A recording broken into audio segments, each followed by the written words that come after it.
Alright, welcome back to another video, and today we will be doing some chemistry. I know it's not math, but it is what it is, right? I mean, I don't want to do math forever.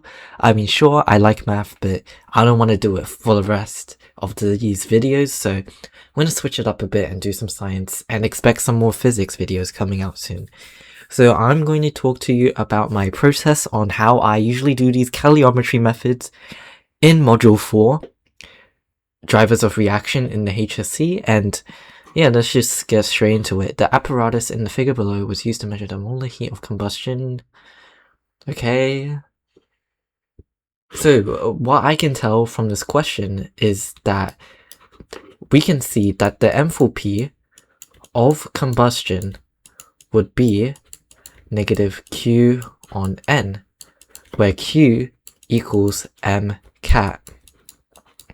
So these are the equations I would use for this practice problem here, you see. So why would we use these, you might ask? Well, in the caliometry experiment, we can see that fuel is being combusted in the spirit burner, which is why we have this, right? And Q means the amount of energy that is absorbed or released by a substance. And we're trying to calculate the amount absorbed or released by the water because it has a heat capacity value as well, right? The heat capacity means it can absorb water at a higher, there's more energy to absorb water. And this means that if we calculate the amount of energy, due to the law of conservation of energy, we can say that negative Q of the system equals Q surroundings. And what this basically means is, this is the law of conservation of energy. When we have Q of the water being absorbed, the heat of the water being absorbed, which is acting as the surroundings, this means that the system will lose energy. For example, if it was gaining, or if the surroundings lose heat, then the system gains. This is what it's saying. This is how we use these equations to our advantage. So let's get to the actual calculations, instead of just explaining why caliometry works. So just mind me here. First, we're gonna find the mass of fuel combusted. Mass of fuel.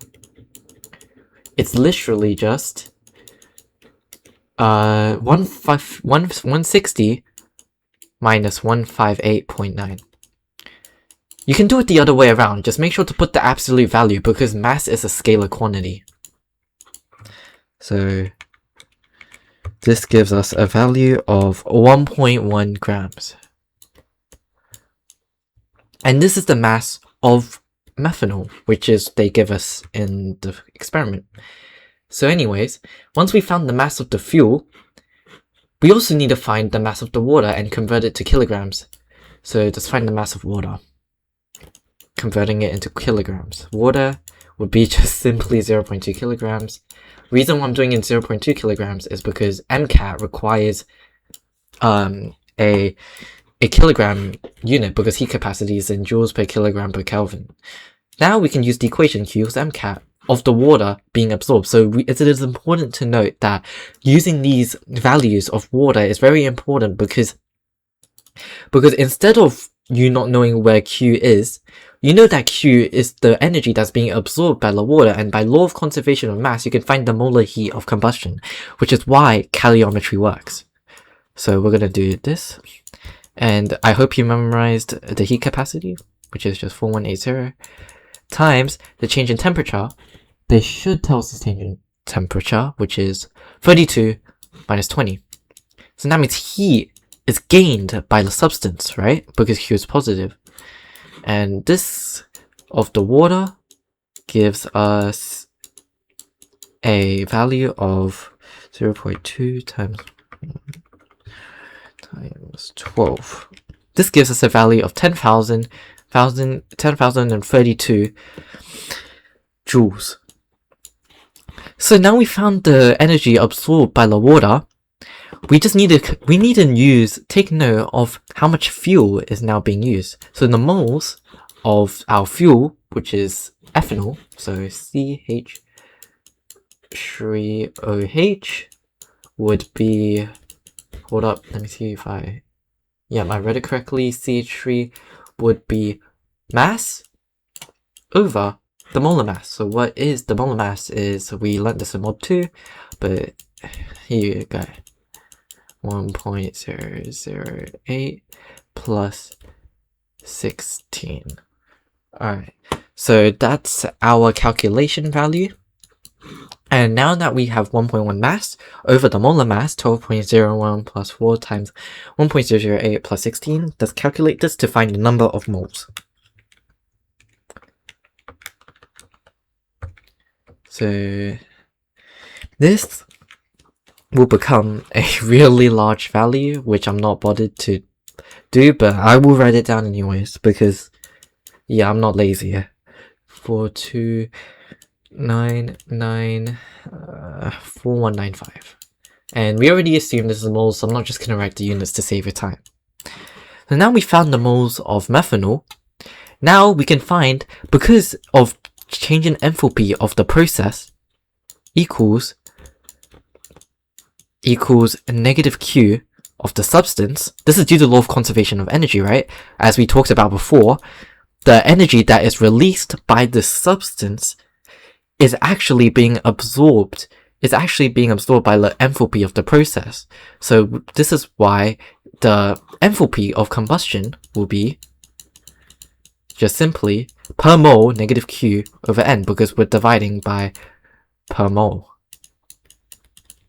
And simply put in every single value you've seen. So first we found this, but first we can put it in kilojoules per mole, because that's a standard unit for enthalpy, right? Enthalpy. So 10.032 divided by the number of moles of methanol, which is that huge number. So 0.0343994,195 will give you the enthalpy of combustion. Don't forget your negative. So now we found this, now we just put it in our calculator. Simple enough. 2 over the answer, and that gives us the final answer of negative 292 kilojoules per mole to Shri SF. Well, I'm doing Shri SF because I'm just blindly guessing. Don't be like me. I should read the question. Oh, there's two significant. No, there's Shri actually, so I guessed it correctly. So it's always Shri significant figures usually in these questions, but one way that you can double check is checking your sign, right? Because enthalpy of combustion is always less than 0, right? Because it's an exothermic process. It's releasing heat in the process. And later on, you will see how this connects to Gibbs free energy. G equals H, change in H, minus T delta S. Because Gibbs free energy states both the two main drivers of reaction, which is enthalpy and entropy, by releasing heat into the surroundings, the entropy of the universe always increases, which is why this matches the second law of thermodynamics, which is very important. So first, we could see the implications to further modules by seeing this, and it's very important.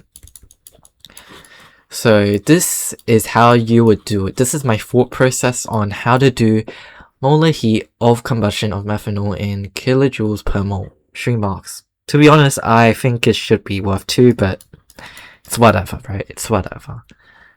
Alright, thanks for watching if you made it this far.